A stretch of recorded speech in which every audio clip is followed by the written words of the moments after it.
bagi Allah Tuhan sekalian alam. Selawat dan salam kita ke atas junjungan besar Nabi Muhammad sallallahu alaihi wasallam, baginda Rasul yang telah menyatukan kita semua di atas asas akidah mentauhid serta mengesahkan Allah Subhanahu wa taala. Lalu perbanyakkanlah kita berselawat ke atas Nabi kesayangan kita, Nabi kecintaan kita, Nabi Muhammad sallallahu alaihi wasallam. Allahumma salli ala Sayyidina Muhammad wa ala ali Sayyidina Muhammad. InsyaAllah pada kesempatan Maghrib hingga Isya ini kita akan berkongsi satu tajuk yang berkaitan dengan asas kehidupan kita, iaitu berkaitan dengan akidah. Kita menggunakan kitab Mukhtasar Sya'bul Iman Al-Baihaqi kepada satu kitab yang lebih usul yang namanya Kitab Cabang-Cabang Iman oleh Al-Imam Al-Baihaqi rahimahullahu ta'ala, yang mana tuan-tuan, kitab ini merupakan ringkasan yang dikarang dan dihimpun ulama yang meninggal dia pada tahun 699 Hijrah. Makna kata dia telah meninggalkan kita lebih kurang 720 ataupun 740 tahun yang lalu, dan meninggal dia pada umur 46 tahun. 46 tahun ni bukan katalah terlalu muda dan bukanlah terlalu berumur. Bak kata pepatah Arab, kata dia al-alim kabir wa in kana saghira. Orang alim ni tuan-tuan, walaupun ataupun dia kata al-alim kabir wa in kana saghira. Orang alim ni tuan-tuan dia kelihatan hebat. Orang alim ni, ulama ni dia kelihatan yang sangat hebat walaupun umurnya itu pendek, walaupun meninggalnya awal, ataupun walaupun tubuhnya kecil tetapi alimnya besar tuan-tuan. Itu kita kena faham. Walaupun umurnya 46 tetapi meninggalkan warisan kepada umat Islam, kitab-kitabnya, pemahamannya, ilmu dan sebagainya, itu satu perkara yang tidak ada tolok banding dia. Nama yang diberi adalah gelarannya Imam Al-Qazwini, ya, Imam Al-Qazwini Asy-Syafi'i. Imam Qazwini ni nama sebenar dia ialah Umar bin Abdul Rahman. Umar bin Abdul Rahman. Digelar dia sebagai Qazwini, sama ada disandarkan pada keturunannya Qazwin atau sebahagian riwayat kata disandarkan pada tempat dia.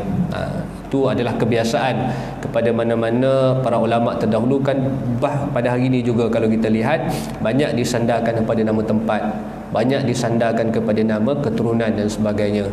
Misal kata kalau kita kata Syekh Daud Al-Fatani, bukanlah nama dia Daud bin Fatani, tidak, tetapi disandarkan pada tempat dia, iaitu di satu tempat di selatan Thailand, iaitu Fatani. Begitu juga Syekh Nuruddin Al-Banjari dan sebagainya. Itu contoh antara nama-nama ulama yang kita kenalilah. Baik, apa yang disebutkan dalam kitab ini adalah perkara asas, iaitu berkaitan dengan akidah kita. Kerana kita sentiasa berusaha untuk menyempurnakan iman kita. Hari ini kita lihat macam-macam usaha untuk menyempurnakan iman kita. Maka kita kena jelas dan faham apakah yang dimaksudkan dengan iman itu sendiri, dan apakah cabang-cabang kesempurnaan iman itu. Ini kita lihat bagaimana dalam sebuah hadis Nabi sallallahu alaihi wasallam sebut dalam hadis yang sahih diriwayatkan Imam Bukhari dan Imam Muslim. Kata Rasulullah sallallahu alaihi wasallam, al-imanu bid'un wasittuna aw bid'un wasab'una syu'batan. Iman ini Nabi kata dua. Yang pertama Nabi kata iman ini 60 lebih ataupun 70 lebih cabangnya. Banyak cabang iman ini. Kemudian Nabi sebut lagi wa'alaha, dan yang paling tinggi tingkatan iman itu, fa'arfa'uha, yang teratas tingkatan iman itu, fa'afdaluha, yang utama tingkatan iman itu apa tuan-tuan? Jawapannya iaitu qaulu la ilaha, iaitu lafaz yang sangat agung, iaitu lafaz tidak ada Tuhan yang disembah melainkan Allah. Kita pegang yang tu dulu. Kalau ditanya kepada kita cabang iman yang teratas itu apa, maka jawapannya adalah qaulu la ilaha illallah. Itu paling jelas dan paling nyata. Kemudian Nabi sebut apa lagi sallallahu alaihi wasallam, wa adnaha imatatul adza 'anit tariq, dan serendah-rendah cabang iman itu ialah membuang sesuatu. Tuan-tuan yang dimuliakan, muslimin muslimat yang dirahmati Allah, itulah cabang iman. Antara cabang iman sebenar yang banyak ni, perkara asas dalam kehidupan kita. Keluar daripada masjid, nampak benda yang mengganggu di parking, kita alihkan. Ataupun di mana-mana jalan kita tengok boleh mengganggu motor, boleh membahayakan penunggang motosikal, boleh membahayakan kereta dan sebagainya, kita berhentilah, alihkan. Kata Rasulullah sallallahu alaihi wasallam, itulah serendah-rendah cabang iman dia, tuan-tuan. Paling mudah kita nak buat. Baik. Bila mana kita sebut Al-Imam Qazwini, dia meringkaskan kitab yang lebih tebal ataupun yang lebih usul, iaitu kitab Cabang-Cabang Iman oleh Imam Baihaqi. Imam Baihaqi ini ataupun nama sebenarnya dikenali sebagai Ahmad bin Husain. Ahmad bin Husain nama dia. Kalau kita sebut nama tokoh namanya Ahmad bin Husain, kita tak kenal. Tapi bila kita sebut namanya Al-Imam Baihaqi rahimahullah ta'ala, kita kenal. Pasal kita pernah dengar nama dia dalam beberapa kitab ataupun pengajian. Baik. Para ulama Syafi'iyah, mereka ini sangat berterima kasih kepada seorang tokoh yang namanya Al-Imam Syafi'i rahimahullah ta'ala. Kerana adanya Al-Imam Syafi'i, maka terlahirlah manhaj, iaitu mazhab Syafi'i yang kita amalkan pada hari ini, yang kita ikut pada hari ini.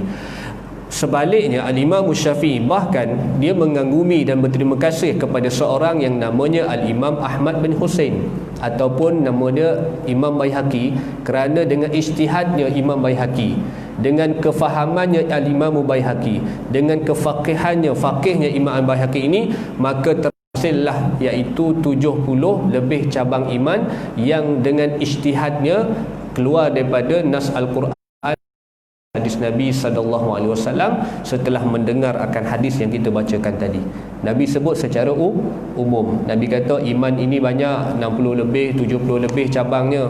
Kemudian Nabi sebut dua, iaitu tinggi tingkatan iman ialah qaulu la ilaha illallah, dan serendah-rendahnya adalah membuang sesuatu yang mengganggu jalan. Dan Nabi sambung di hujung hadis itu, wal haya, iaitu malu juga, syu'batan minal iman, malu juga cabang daripada cabang-cabang iman. Maka di sini terlahirlah, diketemuilah akan beberapa cabang iman yang merupakan satu perkara asas sebenarnya dalam kehidupan kita.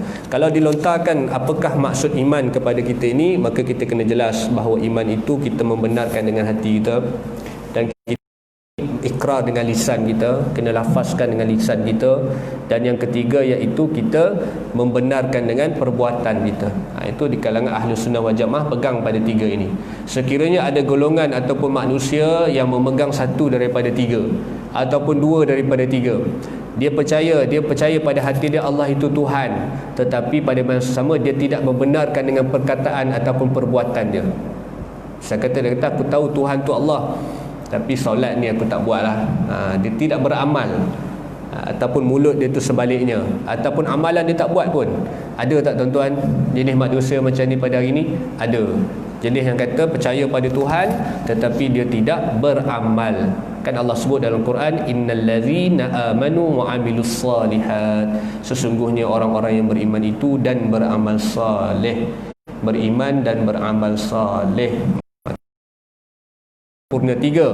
Kalau tidak membenarkan dengan hati, ataupun dia ikrar dengan lisan, ataupun membenarkan dengan perkataan, maka bimbang jatuh dia kepada golongan-golongan seperti golongan munafik. Dia kata Nabi itu Rasul, tapi dia tak ikut. Munafik pada hari ini ada. Ataupun jatuh dia pada golongan fasik, orang yang fasik. Percaya agama, percaya, tapi buat benda-benda fasik. Apa maksud fasik? Dia buat dosa-dosa berterusan. Kalau dia lakukan dosa kecil, dia lakukan dosa kecil itu berterusan, dan dia melakukan dosa-dosa besar. Itu ciri-ciri utama orang fasik dan juga orang munafik. Baik. Kemudian kita lihat yang pertama sekali, iaitu berkaitan dengan cabang iman yang pertama sebagai ulang kaji. Sebab kita dah lama sangat tinggalkan pengajian ni tuan-tuan, maka datanglah tazkirah mengingatkan kita benda yang kita dah pernah dengar sebenarnya. Alah ustaz, macam dah pernah dengar tempat ni cerita ni, iman ini bagaimana? Betul.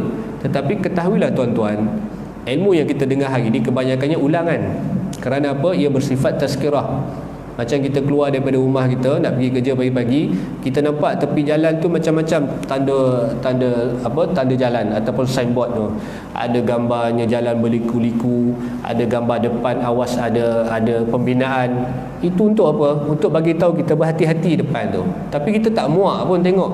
Tapi mengapa dengan majlis ilmu kadang-kadang kita rasa benda ni tak perlulah. Jadi itu satu kesilapan. Datangnya tazkirah tu mengingatkan manusia kerana rata-rata manusia ni dia leka, dia terabai, dia lupa agama sebab dia sebenarnya perlu diingatkan. Itu sebenarnya. Sebab kita ni semua hidayah dah dapat. Jangan kata tak dapat hidayah lagi. Kecuali kita betul-betul duduk dalam gua, dalam hutan tu. Macam orang-orang yang tak pernah jumpa dunia luar ni, tak ada internet, dia tak pernah dengar dakwah. Itu lain cerita. Kita di Malaysia ni rata-rata sekalipun orang asli pun sampai dah. Sekalipun canggihnya mereka ni. Sebab saya pernah buat satu program dengan orang asli dululah. Memang kita lihat kadang-kadang rumah dia, peralatan ada dalam tu lebih baik daripada rumah kita. Ada set karaoke kita tu. Saya cakap betul ni. Saya kata wah, kata ini dah lebih kan. Duduk dalam rumah sebiji-sebiji tapi ada set karaoke. Itu yang setengah kawasan lah. Setengah kawasan yang teruk memang teruk. Sebab saya pernah mengajar anak orang asli. Saya pernah mengajar. Dia datang ke sekolah tu, datang sebulan, 2 hari, 3 hari pun dah kira syukur lah. Tak payahlah nak ambil tindakan tata tertib kat dia orang ni.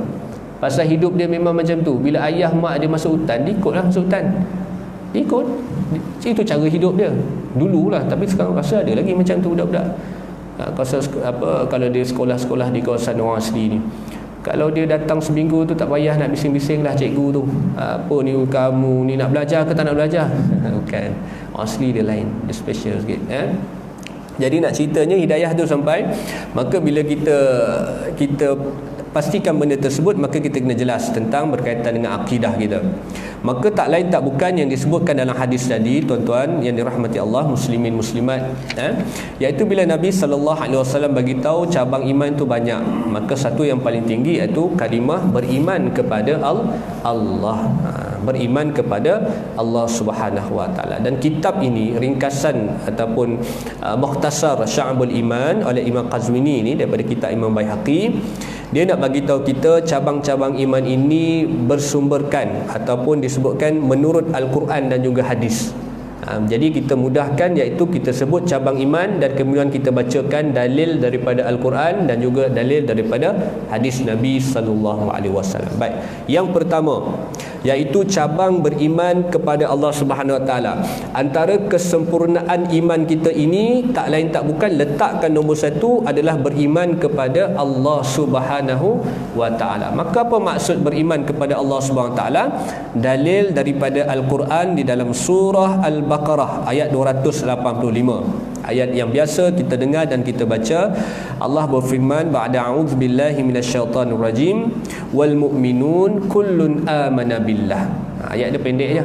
Ayat asalnya panjang. Tahu-tahu dia automatik ni, dia alam. Saya dah cuba setkan dia jadi juga. Kata Allah Subhanahu Wa Taala, dan orang-orang yang beriman, wal mu'minun. Siapa yang orang beriman? Kita dah bagi takrifan iman tadi. Dan orang-orang yang beriman, kullun amana billah. Semuanya itu beriman kepada Allah. Allah bagi tahu orang yang beriman dia siapa? Orang yang beriman adalah orang yang beriman kepada Allah. Itu dalil yang pertama, cabang iman yang pertama, iaitu beriman kepada Allah Subhanahu Wa Taala. Baik, bila sebut kullun amana billah, semuanya itu beriman kepada Allah Ta'ala, maka kita kena fahamlah apa yang dimaksudkan oleh ulama tafsir, iaitu berkaitan dengan beriman kepada Allah. Ia pecah kepada 3 cabangnya. Saya ulang, kullun amana billah, mereka itu semuanya beriman kepada Allah. Maksud dia ada 3. Yang pertama, orang yang beriman kepada Allah menafikan adanya Tuhan selain daripada Allah. Itu kena jelas tu. Menafikan adanya sembahan-sembahan lain selain daripada Allah. Namanya patung apa-apa sekalipun, kita kena nafikan benda tu. Yang kedua, kullun amana billah, iaitu mengakui bahawa Tuhan ataupun Allah itulah Rabbul Alamin. Suratul Fatihah hari-hari kita baca, Alhamdulillahi Rabbil Alamin. Segala puji bagi Allah Tuhan sekalian alam. Apa maksud Rabbul Alamin? Kita kena faham yang seperti mana dalam setiap kuliah saya akan sebutkan pada mukadimah, iaitu bila kita baca Rabbul Alamin, Allah Tuhan sekalian alam. Alam ini Allah yang cipta. Pertama, Allah Rabbul Alamin, Allah cipta alam ini, Allah tadbir alam ini. Semua urusan siang malam ini di bawah pentadbiran Allah Ta'ala. Itu kena beriman tu. Kita celik-celik mata dah cerah. Siapa yang aturkan ni? Pentadbiran Allah. Saat kita balik kerja lewat sikit tengok dah malam. Siapa yang takbir? Allah. Apa yang berlaku pada hari ini semuanya dalam pentadbiran Allah. Dunia kita jadi macam mana pada hari ini pun di bawah pentadbiran Allah Subhanahu Wa Taala. Yang kedua dan yang ketiga, Rabbul Alamin ni maknanya apa? Iaitu Allah jualah yang memelihara alam ini. Allah cipta alam ini, Allah tadbir alam ini, Allah yang memelihara alam ini. Kita manusia merosakkannya sebahagiannya. Hari ini dunia kita rosak sebab dengan tangan-tangan manusia itu sendiri. Padahal Allah atur cukup cantik dah sebenarnya. Baik.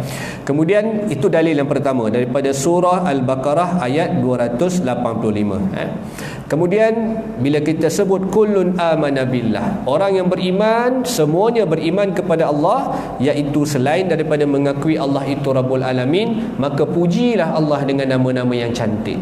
Pujilah Allah dengan nama-nama yang mulia. Allah bagi kita rezeki, macam mana pun gaji kita, komisen kita, kerja kita sepujilah Allah. Allah Ar-Razzaq, Allah yang memberikan rezeki kepada kita.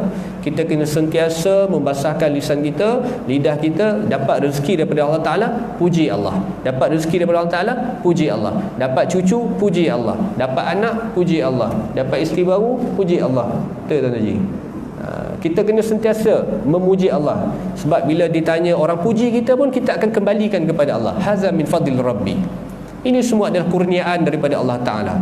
Ini orang puji kita kembang semangkuk gitu tuan-tuan. Lain macam kita orang puji kita Haji, kan? Tak boleh tuan-tuan. Sebab kadang-kadang kita tak ada jawapan, kita panik. Orang puji kita alah biasalah, itu baru sikit gitu kan. Itu dah lebih dah tu. Kita puji Allah balik, haza min fadil Rabbi. Jawapan yang paling mudah. Ini semua adalah kurniaan daripada Allah Ta'ala. Semoga Allah memberkati kamu, semoga Allah mempermudahkan urusan kamu. Kalau kita lihat dalam kitab tasawuf, kitab indah kitab penawar bagi hati, satu doa yang bagaimana Sayyidina Ali radhiyallahu anhu, Sayyidina Ali karamallahu wajhu, dia ajar kalau orang puji kita jawab apa. Nanti kita akan sebut tajuk itu secara khusus nanti insya-Allah dalam kitab analogi. Baik. Kemudian kita lihat dalil yang kedua, iaitu dalam surah An-Nisa ayat 136. Saya cuba ulang secara perlahan. Iaitu surah An-Nisa ini dalil yang kedua yang diambil daripada Al-Quran, iaitu berkaitan dengan cabang iman yang pertama, beriman kepada Allah. Apa Allah sebut dalam surah An-Nisa ayat 136? Ba'da a'udzubillahi minasyaitonir rajim.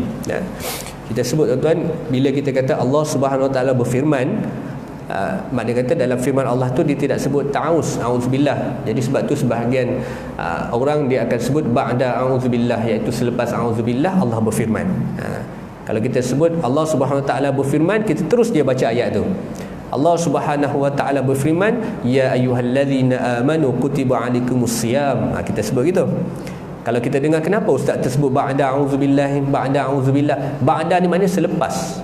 Ba'da a'udzubillah barulah firman Allah Ta'ala. Perkara ni tuan-tuan, ulama bahas secara terperinci sebenarnya. Kita nampak mudah sangat, tapi dengan ilmu kita akan faham. Jadi penggunaan tu tepat. Allah Subhanahu Wa Ta'ala berfirman, alhamdulillahirabbil alamin. Segala puji bagi Allah, Tuhan sekalian alam. Allah Subhanahu Wa Taala berfirman ba'da a'udzubillahi minasyaitonir rajim. Allah Subhanahu Wa Taala berfirman selepas kalimah ta'awuz, Allah kata apa? Ya ayyuhallazina amanu aminu billah. Wahai orang-orang yang beriman, aminu billah, beriman kamu kepada Allah Subhanahu Wa Taala. Yang pertama tuan-tuan, ayat ini surah An-Nisa ayat 136 menjadi dalil dan hujah kepada ahli sunnah wal jamaah betapa iman itu dia naik dan turun. Iman itu ada saat dia naik dan turun. Kalau orang-orang yang baru meluk Islam, golongan-golongan mualaf ni, iman dia lebih laju daripada itu. Sebab saya pernah dengar dia kata iman ini bukan naik dan turun. Dia kata iman ini ustaz macam lift. Kejap tingkat 5, kejap dia berubah-ubah. Kadang-kadang dia dapat gangguan daripada keluarga dia, gangguan daripada orang sekeliling dia, atau dia memang tak jelas tentang Islam, tak ada orang nak guide dia, maka iman dia tu berubah-ubah, kejap naik, kejap turun dan sebagainya. Jadi sampai upamakan macam tu. Jadi dalil surah An-Nisa ayat 136 ni menjadi hujah kepada Ahlussunnah wal Jamaah bahawa iman itu adanya naik dan turun, bertambah dan berkurang. Iman kita, sebab tu kita kena usahakan iman kita supaya sentiasa dalam keadaan yang naik. Kadang-kadang kita ni diuji macam-macam, dia menguji iman kita. Sampai satu tahap dia mempertikaikan, kenapa Tuhan jadikan aku macam ni? Kenapa dia senang aku susah? Kenapa aku macam ni? Itu kita kena balik pada asal kita. Itu penting pengajian tauhid ni, supaya kita kembalikan semua datang daripada Allah itu benda yang baik, ada hikmah dia.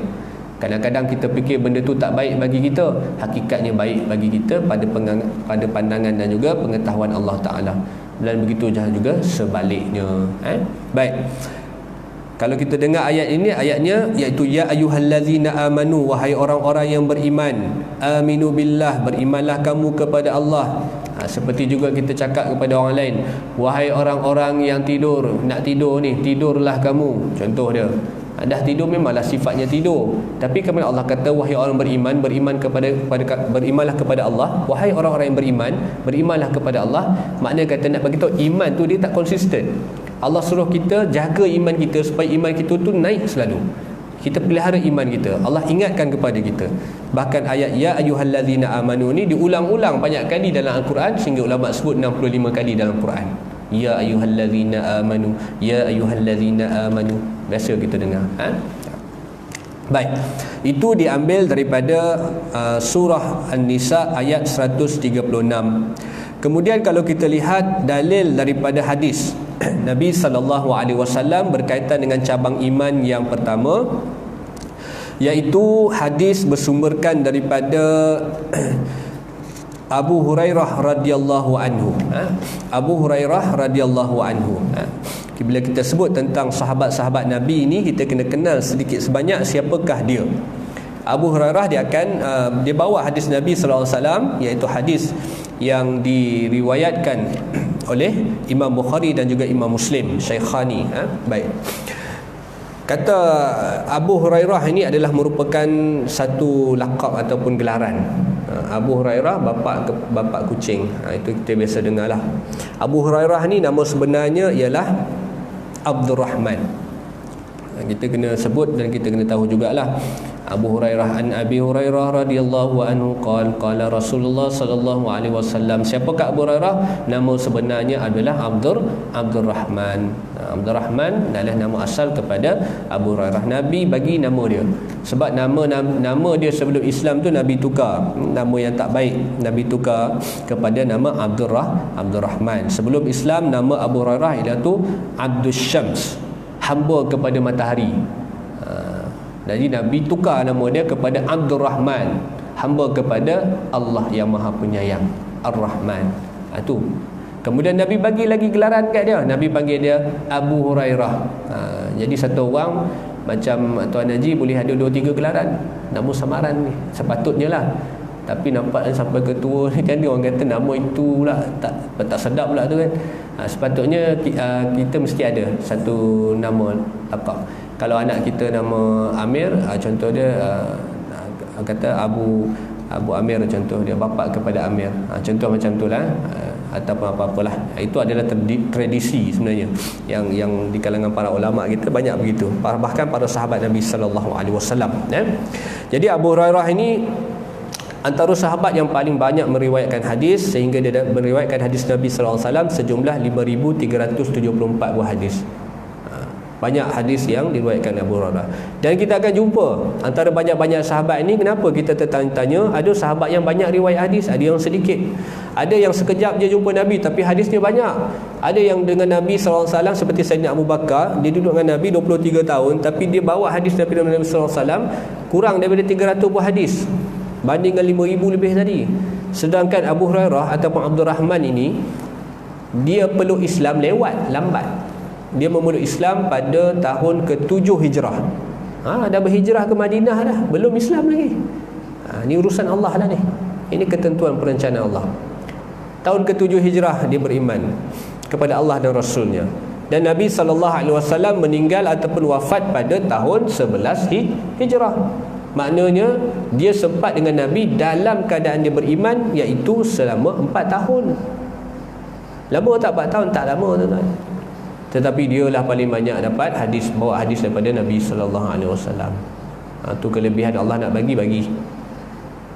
Dan banyak punca dia. Antara disebutkan iaitu Abu Hurairah ni adalah di kalangan Ahlus Suffah yang duduk di Madinah. Dia tak banyak harta, tuan-tuan. Harta dia tak banyak. Dan dia banyak masa dia mengabdikan diri, beribadah kepada Allah Ta'ala. Dan dia banyak dengan Nabi SAW. Bila mana dia peluk Islam, dia cuba, orang kata, qada lah, macam dia nak menjadi satu motivasi kepada dia. Aku ni dah banyak tertinggal. Betul tak? Kita kalau tertinggal satu perkara, orang lain dah banyak daripada kita, kita akan double effort, kita akan triple, kita akan lebih lagi usaha supaya kita dapat sama dengan kawan-kawan kita. Kawan kita dah pergi jauh kan, kita petokkan minyak lah, sama-sama laju kan, atau kita lebih daripada dia. Ini kita dah lambat kan, kita pun dengan 30 km sejam tu, kawan tu dah laju dah. Macam ni Abu Hurairah, dia ni Ahlus Suffah, dia lambat peluk Islam. Jadi bila dia beriman dengan Allah dan Rasul, maka dia double usaha dia tu, berganda, sehingga dia dapat kelebihan daripada Nabi sallallahu alaihi wasallam. Pertama, yang kedua, dia tak banyak harta dan dia tak terlibat dengan administration, dengan pentadbiran negara Madinah ketika itu. Abu Hurairah tidak terlibat, kecuali pada Bani Umayyah tu dia terlibat, banyak ada jawatan. Tetapi sebelum tu dia tak terlibat. Jadi masa dia tu banyak dengan Nabi sallallahu alaihi wasallam, sehingga kan sebahagian riwayat mengatakan beza masa dia dengan Nabi sallallahu alaihi wasallam tidur je. Waktu dia tidur dia tak dengan Nabi sallallahu alaihi wasallam. Selebihnya hidupnya dengan Nabi sallallahu alaihi wasallam. Sebab tu dia banyak dapat hadis daripada Nabi dan hafazan dia banyak. Bahkan dia sebenarnya hakikatnya disebutkan dia terkena doa Nabi. Nabi SAW pernah mendoakan, siapa yang membentangkan kepadaku kain ataupun ridak untuk aku duduk, maka dia tidak akan hilang hafazan hadisnya. Maka Abu Hurairah lah, Abdul Rahman inilah orang yang meletakkannya. Lalu Nabi duduk di atas itu, maka dia dapat doa Nabi, iaitu hafazan hadisnya banyak. Dan dia tak lupa hafazan hadis Nabi SAW. Serupa juga dengan sahabat Nabi yang lain. Nabi doakan kepada Ibnu Abbas radhiyallahu anhuma dengan doa yang khusus, Allahumma faqih fid din, ya Allah kurniakanlah, jadikanlah dia seorang yang faqih dalam agama, wa alimut ta'wil, ilmu Qurannya, ta'wilnya. Maka dia dapat kelebihan. Ibnu Abbas, siapa tak kenal dia? Itu kelebihan-kelebihan yang sahabat-sahabat tertentu dapat daripada Rasul sallallahu alaihi wasallam. Baik.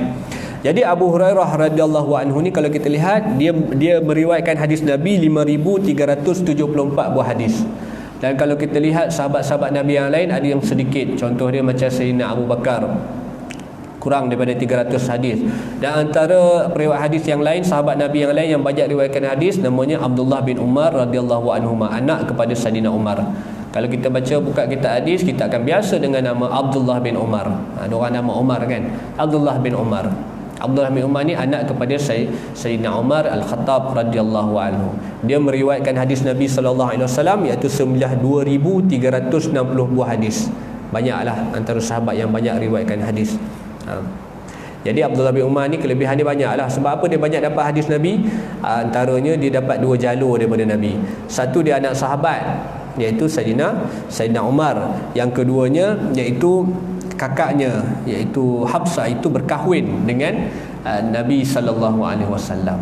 Jadi dia dapat pergi dan keluar masuk rumah Nabi ni agak special sikit berbanding dengan sahabat-sahabat lain. Dia dapat 2 jalur dengan Nabi. Satu, dia anak sahabat yang hebat, sahabat yang paling rapat dengan Nabi ni, Sayyidina Umar. Dan Sayyidina Umar ni bukan calang-calang manusia ni, sehingga kan disebutkan kalau dia lalu balik kanan, iblis nampak dia, iblis cabut lagi balik kiri. Punya takut iblis kat Umar ni. Tetapi Umar ni, macam saya sebut dalam kuliah yang sebelum ni, bila dia keluarkan satu kata-kata nasihat tu, jauh daripada karakter dia sebagai seorang yang digeruni, tuan-tuan. Sangat humble, sangat rendah diri dia. Kan kita sebut dulu, Umar kata apa?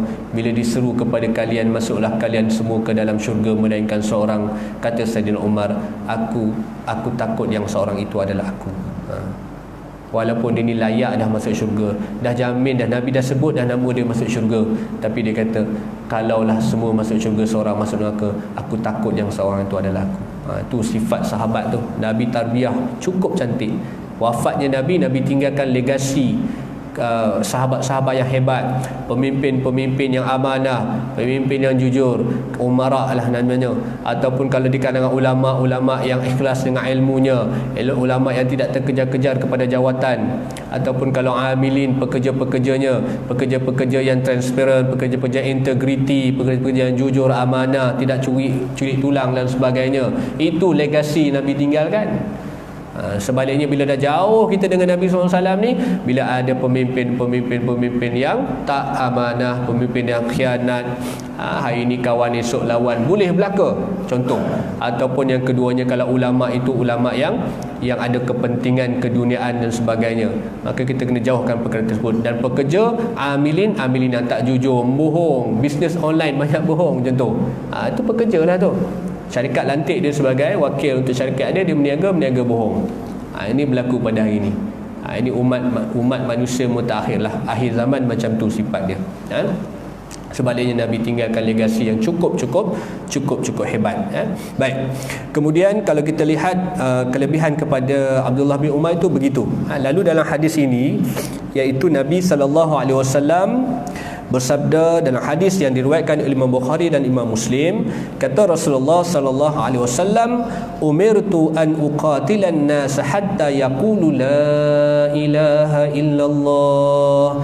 Aku telah diperintahkan untuk memerangi orang-orang kafir sehinggalah mereka berkata tidak ada Tuhan yang disembah melainkan Allah. Faman qala la ilaha illallah, dan siapa yang mengatakan dan mengucapkan tiada Tuhan yang layak disembah melainkan Allah, faqad asama minni nafsahu wa ma lahu ila bihaqqihi wa hisabuhu 'ala Allah taala, maka diri dan hartanya terpelihara daripadaku kecuali dengan hak Islam, dan hisabnya adalah bergantung kepada Allah taala. Hadis ini menjadi dalil kepada cabang iman yang pertama, iaitu beriman kepada Allah. Sebab Nabi kata apa? Iaitu beriman kepada Allah Subhanahu Wa Taala dengan mengucapkan la ilaha illallah. Baik. Yang pertama kita kena faham sungguh-sungguhlah hadis ni, bahawa hadis ini merupakan satu hadis khusus berkaitan dengan jihad. Dalam konteks berjihad, peperangan, memerangi orang musuh Islam ini, maka boleh bunuh mereka. Tetapi sifat Islam ini ialah dia bertindak balas. Islam tidak memerangi, Islam tidak menyerang. Islam ini bertindak balas untuk menjaga agama, untuk menjaga tauhid. Sebab tu Nabi kata dalam hadis ini, umirtu an uqatila, iaitu bertindak balas. Kerana Islam itu lebih dulu diserang, Islam itu lebih dulu diganggu, maka kita boleh bertindak balas untuk memelihara kesucian agama kita. Jadi hadis ini tidak boleh dibawa kepada suasana umum, suasana aman, tak boleh. Balik-balik kita baca hadis ini, kita kata umirtu an uqatila, Nabi ini diperintahkan untuk bunuh orang kafir sehinggalah mereka ini mengucapkan kalimah tidak ada Tuhan yang disembah melainkan Allah. Kita bawa dalam konteks kampung rincing ataupun taman yang dekat ni, tak boleh. Nampak orang Cina bawa anjing ke apa contoh dia, kita nak bunuh dia selagi mana dia tak mengucapkan kalimah la ilaha illallah, tak boleh. Pasal hadis ini khusus kepada konteks berjihad. Jadi di luar konteks jihad kita tak pakai hadis ni. Tetapi hadis ini menjadi dalil kepada, iaitu Nabi sebut secara jelas, iaitu beriman kepada Allah, iaitu dengan lafaz qaulu la ilaha illallah. Tidak ada Tuhan yang disembah, tidak ada Tuhan yang layak disembah melainkan Allah Subhanahu Wa Taala. Itu yang kedua, iaitu dalil daripada hadis Nabi sallallahu alaihi wasallam merujuk kepada cabang iman yang pertama, beriman kepada Allah Subhanahu Wa Taala. Tuan-tuan muslimin muslimat yang dirahmati Allah Subhanahu Wa Taala. Kemudian kita pergi kepada hadis yang kedua, iaitu cabang iman yang kedua. Cabang iman yang pertama pada dalil yang kedua daripada hadis Nabi SAW, bersumberkan daripada sahabat juga, namanya Sayyidina Uthman bin Affan. Ini kita kenal lah Sayyidina Uthman bin Affan ini, iaitu seorang sahabat Nabi SAW, bahkan seorang khalifah yang empat, Sayyidina Umar, Sayyidina Abu Bakar, Sayyidina Umar, Sayyidina Uthman dan juga Sayyidina Ali. Baik, Sayyidina Uthman ini dia lahir pada, iaitu 6 tahun selepas tahun gajah. Nabi SAW lahir pada tahun gajah, 6 tahun selepas tahun gajah tu lahirlah Sayyidina Uthman. Nak cerita pada kita beza umur Nabi dengan Sayyidina Uthman ni 6 tahun. Mana kata Nabi berusia sikit 6 tahun, tak jauh lah beza dia. Kalau kita beza saya dengan Tuan Haji beza 5-6 tahun, kita macam kawan-kawan lah. Kita rapat. Tapi kalau beza saya dengan tuan-tuan umur sampai 10-20 tahun, dia macam anak dengan ayah, gitulah. Ataupun 30 tahun, dia beza macam tu. Sayyidina Osman bin Affan dengan Nabi SAW beza 6 tahun. Dan umur dia panjang. Dia meninggal ketika umurnya 81 tahun. Umur dia panjang. Di kalangan sahabat yang lain ada yang kurang daripada itu. Jadi dia wafat pada 81 tahun. Dia lahir pada 6 tahun selepas tahun Gajah. Dan satu gelaran yang dapat kepada dia adalah iaitu pemilik kepada dua cahaya. Dua cahaya ataupun Zurrun Ain. Dia kata apa? Kerana Osman ini dia mengahwini salah seorang daripada anak Nabi sallallahu alaihi wasallam, iaitu Ruqayyah dan juga Ummu Kalsum. Maka dia berkahwin dengan Sayyidina Osman, maka dia dapat gelaran pemilik kepada dua cahaya. Dua cahaya ni gelaran-gelaran yang diberikan khusus kepada sahabat-sahabat lah, seperti mana juga diberikan kepada Aisyah ataupun diberikan kepada Asma binti Abu Bakar, pemilik kepada dua tali pinggang kan. Kerana dalam peristiwa hijrah, tak lama lagi ni awal Muharram ni, dalam peristiwa hijrah kita akan dengar kisah ni, kisah-kisah keluarga Nabi ni, bagaimana perit hidupnya mereka berhijrah daripada Mekah pergi Madinah ni. Payah tuan-tuan. Maka antara gelaran yang diberikan kepada Asma ni iaitu pemilik kepada dua tali pinggang, kerana dia satu, dia ketika mana Nabi dan juga bapa dia lah Abu Bakar tu nak keluar daripada Gua Hira nak menuju ke Madinah dalam perjalanan yang cukup panjang, maka ketika itu dia bawa bekal, tapi dia tak sempat ikat bekal tu. Dia bekal dia bukan macam bekal kita terbayang Tupperware kan. Dia bukan Tupperware tau. Kita tak tahulah zaman dulu macam mana, tapi dia kena ikat makanan tu. Jadi tak diikat, dia ambil daripada kain yang ada di pinggang, dia koyak dua. Satu diikat pada makan, bagi pada ayah dan Rasulullah untuk berhijrah, dan satu untuk dia pakai. Jadi perbuatan-perbuatan yang kecil tu tuan-tuan, Islam iktiraf, Islam muliakan tinggi, sehingga gelaran-gelaran itu diberikan. Sebab tu kalau kita lihat satu orang pengorbanan dia kecil lah, tapi kalau pengorbanan dia tu besar kesan dia untuk ummah, maka dia layak dapat pujian ataupun yang kita sebutkan seperti yang diberikan kepada keluarga Nabi sallallahu alaihi wasallam. Baik, dalam hadis ni Osman ambil hadis ni daripada Nabi sallallahu alaihi wasallam, dia kata apa? Man mata, siapa yang mati, wa huwa ya'lam, dalam keadaan dia tahu alla ilaha illallah, tidak ada Tuhan yang layak disembah melainkan Allah, dakhalal jannah, maka dia masuk ke dalam syurga. Hadis ni biasa kita dengar. Yang pertama sekali nak sebut, hadis ini menjadi dalil kepada bahawa cabang iman beriman kepada Allah Ta'ala. Kemudian dalam hadis ni juga ada syaratnya.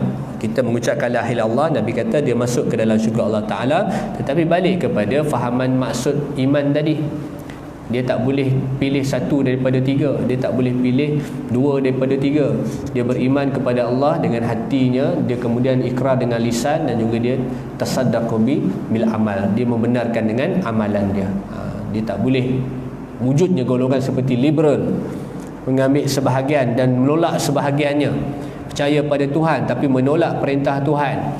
Tutup aurat, dia kata itu hak individu, ya, human right. Ini hak aku lah, aku nak tutup aurat tak tutup aurat. Ada tak? Ada. Golongan macam ni tak? Ada. Dulu ada, lama dah, tapi istilah berbeza. Muncul hari ini dipanggil dengan istilah seperti liberal, plural, menyatakan agama ni semuanya sama. Liberal lagi teruk kan? Ini bahaya, terutamanya kepada anak-anak muda kita, remaja kita, pelajar kolej kita, sangat terdedah kepada fahaman-fahaman seperti ini yang mengelirukan. Maka baliklah kita kepada asas, iaitu pengajian tauhid. Maka pengajian tauhid ni hukumnya wajib kita belajar. Wajib belajar, tak ada excuse. Tauhid ni wajib belajar hukum dia. Kerana itu asas dalam kehidupan kita tuan-tuan. Ilmu yang lain tu sebahagian sifatnya fardu kifayah, sebahagian sifatnya fardu ain, wajib belajar. Ilmu agama wajib belajar. Dalam keluarga kita, dalam kita dan ahli keluarga kita lah wajib belajar. Kalau tak, keluarga kita jadi keluarga yang jahil. Itu hukum dia. Baik, maka di situlah yang kita nak sebutkan pada malam ini, iaitu berkaitan dengan cabang-cabang iman, iaitu beriman kepada Allah Subhanahu Wa Taala. Mudah-mudahan dengan pemahaman hadis asal tadi, Bila Nabi sebut al-iman bid'un wa sittuna atau bid'un wa sab'una sya'batan, iman itu kata Rasulullah banyak, 60 lebih dan 70 lebih cabangnya. Maka satu daripada cabangnya ada itu beriman kepada Allah Subhanahu wa taala. Wallahu a'lam. Mudah-mudahan tuan-tuan, insya-Allah sedikit perkongsian pada malam ini. Kita ambil satu je daripada 77. Nanti kita ngaji-ngaji lagi, kita jumpa. InsyaAllah akan datang saya akan bawa cabang iman yang seterusnya. Saya skipkan sikit, iaitu menuntut ilmu dan menyampaikan ilmu. Menuntut ilmu dan menyampaikan ilmu juga merupakan cabang-cabang iman. Kerana kalau kita lihat sahabat-sahabat Nabi pun mengamalkan perkara tersebut. Kalau kita masih ingat bagaimana peristiwa haji perpisahan, haji wada' ni, bagaimana Nabi SAW khutbah dia tu yang kita letakkan masjid-masjid ni, intipati khutbah perpisahan Nabi ni, yang banyak-banyak ni, yang hadir pada khutbah Nabi ni ramai tuan-tuan, sehingga kan mencecah 124,000 orang sahabat, 100 lebih sahabat. Tapi dalam keadaan tidak ada teknologi, dalam keadaan tak ada mikrofon, dalam tak ada keadaan, bukan keadaan yang boleh didengar suara keseluruhan sahabat yang ada pada waktu itu, tapi benda tu sampai pada sahabat. Dengan kaedah apa? Dengan kaedah iman inilah, iaitu menyampaikan ilmu. Nabi sampaikan kepada orang yang ada di hadapan, orang yang ada itu disampaikan kepada orang yang ada di belakang, disampaikan sehingga keseluruhan sahabat pada itu mendengar apa yang Nabi sebutkan. Maka hari ini boleh tak kita amalkan perkara itu? Boleh. Macam-macam cara. Contoh macam kita gunakan media sosial, gunakan Facebook, jom ngaji ataupun page audio kuliah, contoh dia. Bila kita gunakan, orang yang mendengar tu sampaikan, share. Kita share kepada orang, super juga. Cuma bezanya kaedah sahaja. Itu merupakan satu daripada cabang iman kita. Kadang-kadang kita nak menyampaikan tak erti, ataupun kita tak berapa bersedia, kemudian kita kongsi dengan orang, maka juga merupakan satu daripada cabang-cabang iman. Kalau kita boleh jalankan begitu dalam hidup kita, alhamdulillah, murni tuan-tuan. Setengah orang dia nak share benda-benda agama ni payah, berat. Dia suka share benda-benda yang menyeronokkan nafsu dia, jiwa dia je. Tapi benda-benda agama ni tak payah share lah. Gitu. Tu sikap kita tu agak tersilap. Baik. Sekadar tu saja tuan-tuan. Wallahu ta'ala alam. Mudah-mudahan konsen kita pada malam ini dapat mengembalikan kita kepada asas kehidupan kita, iaitu iman itu luas. Maka kita nak sempurnakan iman itu, maka perlukan kepada usaha-usaha yang telah disebutkan oleh ulama. Di antaranya pada malam ini disebutkan dalam kitab Mukhtasar, ringkasan kepada cabang-cabang iman yang asalnya dikarang oleh Imam Baihaqi, iaitu nama sebenarnya siapa tadi? Imam Ahmad bin Husain, dan kemudian diringkaskan oleh seorang tokoh yang selepasnya itu, iaitu Al-Imam Qazwini Asy-Syafi'i rahimahullah ta'ala. Aku liqauli hadza astaghfirullahal azim li wa lakum. Assalamualaikum warahmatullahi wabarakatuh. Subhanakallah bihamdika asyhadu an la ilaha illa anta astaghfiruka wa atubu ilaik. Wal 'asri innal insana lafi khusr illa alladziina aamanu wa 'amilus salihati wa tawassaw bil haqqi wa tawassaw bis sabr.